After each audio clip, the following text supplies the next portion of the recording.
Selamat pagi anak-anak. Apa kabarnya hari ini? Nah, pada pagi hari ini kita bertemu kembali pada pelajaran agama.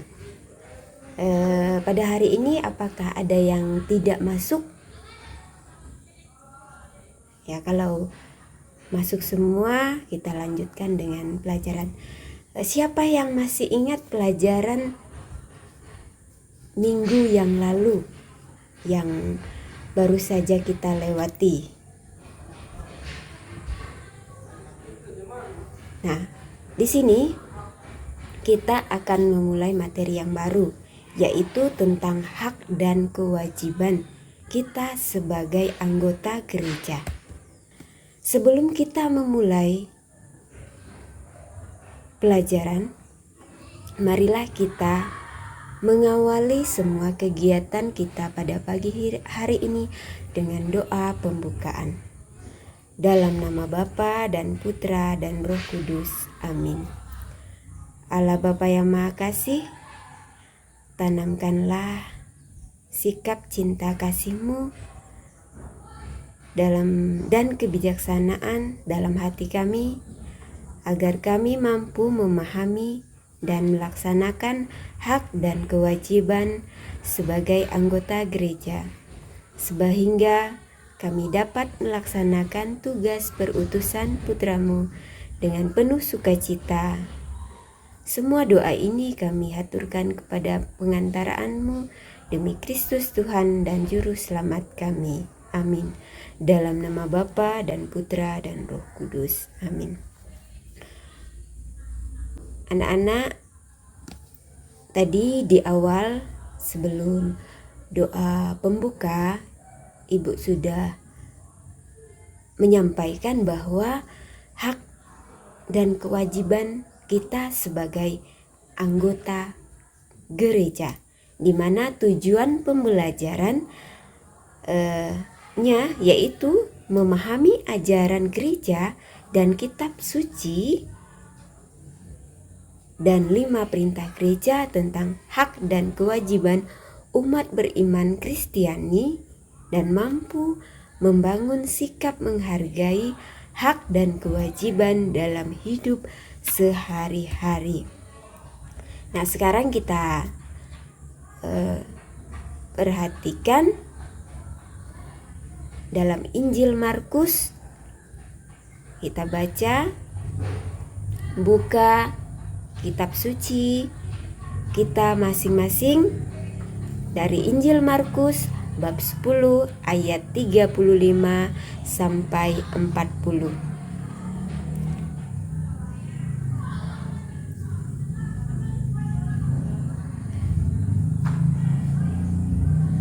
Lalu Yakobus dan Yohanes, anak-anak Zebedeus, mendekati Yesus dan berkata kepadanya, "Guru, kami harap supaya Engkau kiranya mengabulkan semua permintaan kami."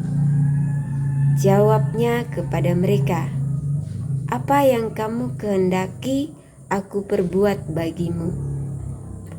Lalu kata mereka, "Perkenankanlah kami duduk dalam kemuliaan-Mu kelak, dan seorang lagi di sebelah kanan-Mu dan seorang di sebelah kiri-Mu." Tapi kata Yesus kepada mereka, "Kamu tidak tahu apa yang kamu minta. Dapatkah kamu meminum cawan yang harus kuminum dan dibaptis dengan baptisan yang harus kuterima?" Jawab mereka, "Kami dapat." Yesus berkata kepada mereka, "Memang kamu akan meminum cawan yang harus kuminum dan akan dibaptis dengan baptisan yang harus kuterima. Tetapi hal duduk di sebelah kananku atau di sebelah kiriku, aku tidak berhak memberikannya. Itu akan diberikan kepada orang-orang bagi siapa itu telah disediakan." Demikianlah Injil Tuhan. Nah, dari bacaan atau kutipan dari Injil Markus tersebut. Nah, sekarang kalian bentuk kelompok, anggotanya 5 atau 4 orang. Nah, kalian diskusikan, dianalisa, buat kesimpulan. Apa yang menjadi hak dan kewajiban sebagai anggota gereja dalam Injil tersebut, dalam kitab hukum kanonik, dan dalam 5 perintah gereja. Nah, untuk kitab hukum kanonik kalian bisa melihat di internet atau mencari buku atau ambil buku di perpustakaan tentang hal tersebut atau materi yang berkaitan dengan hal tersebut, tentang 5 perintah gereja, dengan panduan sebagai berikut, pertanyaan sebagai berikut. Apa saja hak dan kewajiban anggota gereja dalam 5 perintah gereja, kitab hukum kanonik, dan kitab suci? Nah, Ibu kasih waktu kalian selama 15 atau 10 menit untuk berdiskusi, kerja kelompok tentang pertanyaan yang tadi yang Ibu utarakan. Oke, apakah sudah selesai pekerjaannya? Nah, kalau pekerjaannya sudah selesai, sekarang kita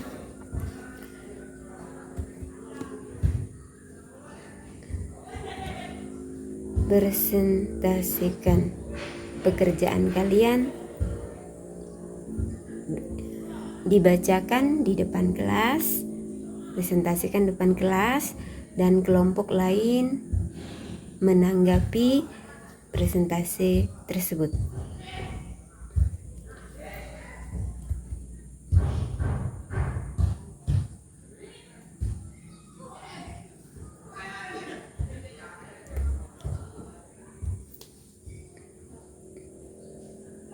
Nah, presentasi tersebut Ibu kasih waktu 10 menit.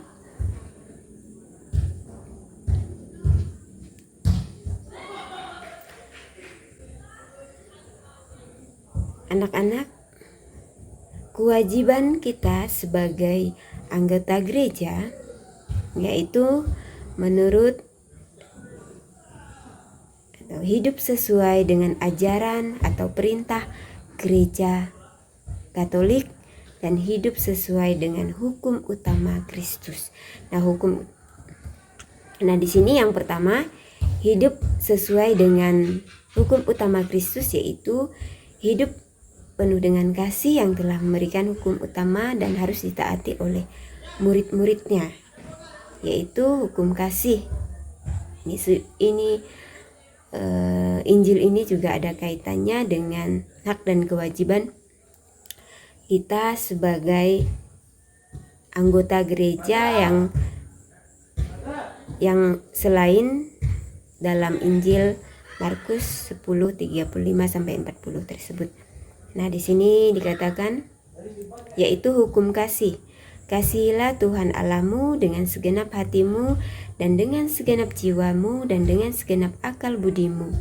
Itulah hukum yang terutama dan pertama.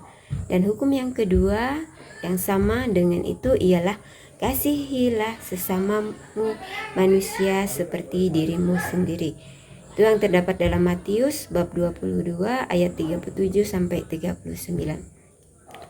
Yang kedua, kewajiban sebagai murid Kristus adalah melaksanakan hukum kasih. Jika tidak melaksanakan hukum kasih tersebut sesuai ajarannya, kita tidak layak disebut sebagai murid Kristus. Aku aku memberikan perintah baru kepadamu, yaitu supaya kamu saling mengasihi, sama seperti aku telah mengasihi kamu. Demikian pula kamu harus saling mengasihi. Dengan demikian semua orang akan tahu bahwa kamu adalah murid-muridku, yaitu jika kamu saling mengasihi. Itu Yohanes bab 13 ayat 34 sampai 35. Nah, hidup sesuai dengan ajaran atau perintah Gereja Katolik. Sebagai murid Yesus, kita memiliki ketaatan dan kewajiban dengan ajaran Yesus, yaitu melaksanakan hukum kasih. Kita juga harus taat dengan ajaran atau perintah gereja. 5 perintah gereja adalah syarat minimal yang harus dilaksanakan oleh setiap anggota gereja. Perintah yang pertama, rayakanlah hari raya yang disamakan dengan hari Minggu.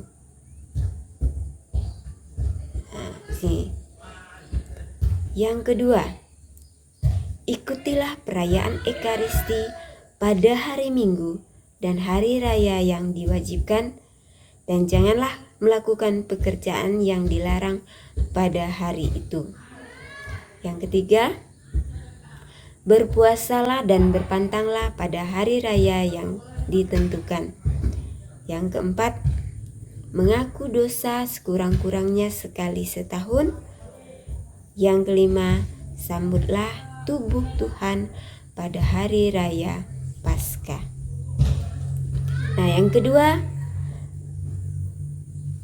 kewajiban sebagai anggota gereja dalam kitab hukum kanonik dapat dirumuskan sebagai berikut. Setiap murid Kristus berkewajiban membina persatuan dengan anggota gereja lainnya dan tidak boleh memaksakan kehendaknya sendiri tanpa persetujuan anggota gereja lainnya. Yang kedua, semua orang beriman Kristiani harus menjalani hidupnya yang sesuai, yang suci, dan menyumbangkan tenaganya untuk kemajuan perkembangan gereja. Yang ketiga, setiap anggota gereja berkewajiban untuk mewartakan Injil kepada semua orang. Ini adalah bagian di sini merupakan konsekuensi dari setiap anggota gereja yang sudah menerima pembaptisan atau yang sudah dibaptis. Yang keempat, semua umat beriman Kristiani berkewajiban untuk membantu memenuhi kebutuhan gereja, memajukan keadilan sosial, dan membantu orang miskin dengan penghasilannya sendiri. Yang kelima, mereka yang hidup dalam status perkawinan sesuai dengan panggilan khasnya terikat kewajiban khusus untuk berusaha membangun umat Allah melalui perkawinan dan keluarga, serta mendidik anak yang merupakan kewajiban sekaligus hak.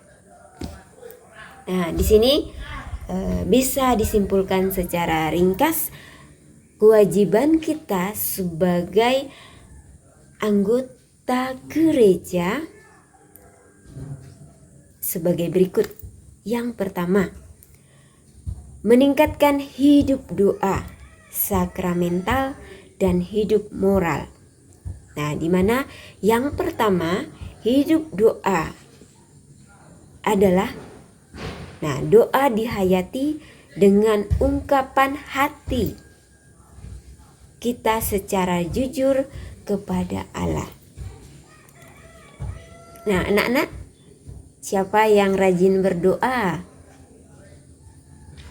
Siapa yang sebelum melakukan pekerjaan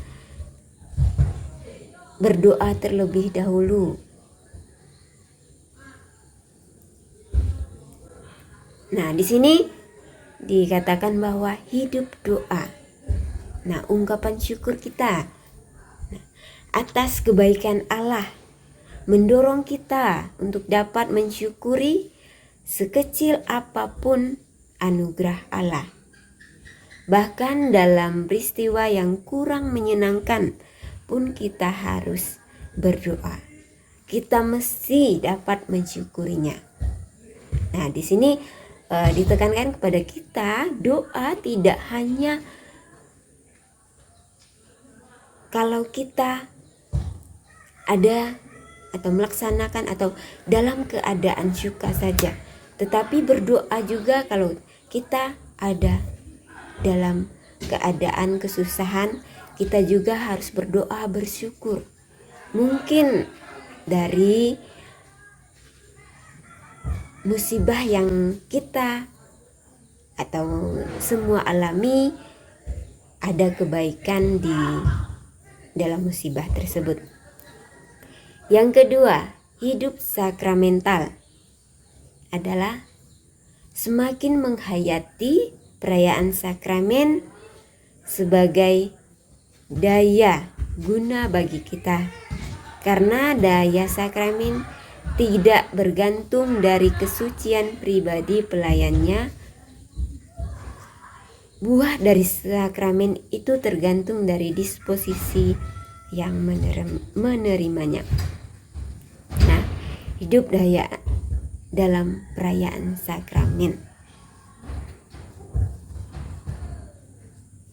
Nah, tanda kasih Allah yang menyelamatkan umat manusia dengan sakramen-sakramen yang ada dalam Gereja Katolik.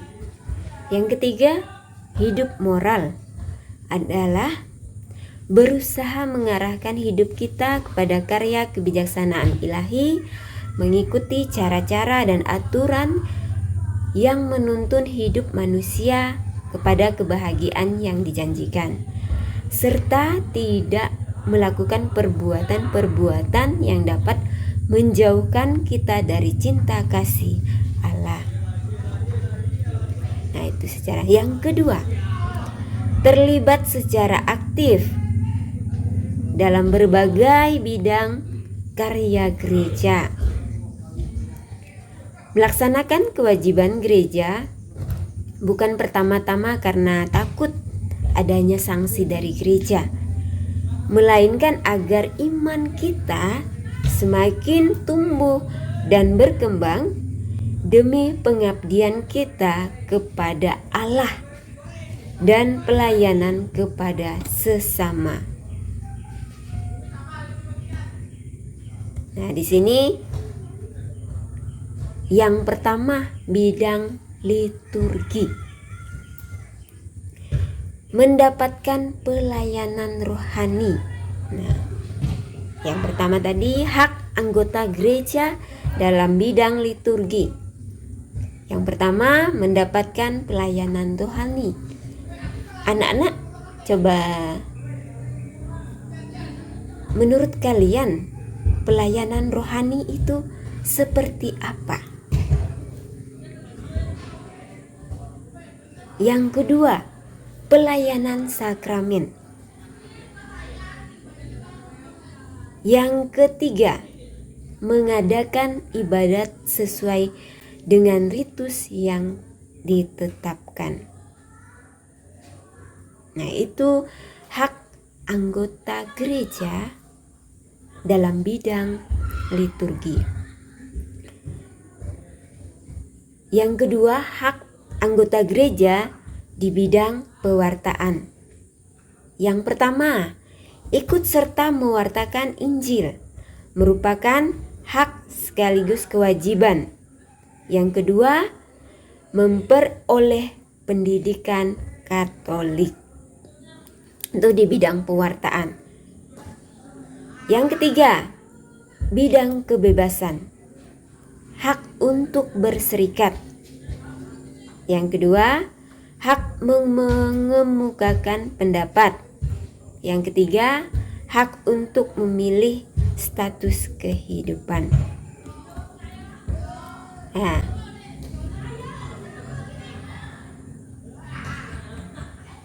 Itu adalah tadi penjelasan Ibu mengenai ringkasan materi yang telah kalian presentasikan dari pekerjaan-pekerjaan atau kerja kelompok kalian tadi.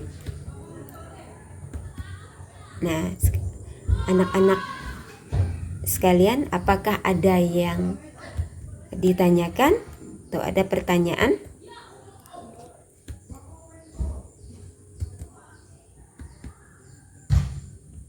Nah, pelajaran kita cukup sampai di sini. Dan untuk pertemuan berikutnya kita persiapkan lagi untuk materi yang baru. Marilah kita menutup pelajaran ini dengan doa penutup. Marilah kita ambil sikap berdoa. Dalam nama Bapa dan Putra dan Roh Kudus. Amin. Allah Bapa yang Maha Baik, kami senantiasa memuji atas kebesaran kuasa-Mu. Melalui pembaptisan, kami telah Kau satukan dalam gereja-Mu yang kudus. Semoga melalui pembelajaran ini, kami semakin sadar akan segala kewajiban dan hak kami sebagai anggota gereja, sehingga semakin bergerak untuk melaksanakan apa yang menjadi kewajiban kami dengan penuh sukacita. Demi Kristus, Tuhan dan Juru Selamat kami. Amin. Dalam nama Bapa dan Putra dan Roh Kudus. Amin.